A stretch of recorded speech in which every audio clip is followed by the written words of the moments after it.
Burned up millions of dollars studying men washing their hands. Yeah, he did. We're going to start off with Mike Blakely, Libertyville, Iowa, 2001 Ford F350.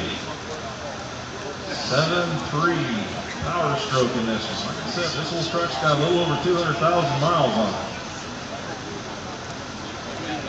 Guaranteed he'll go trailer and haul a 40-20 home yet tonight with it.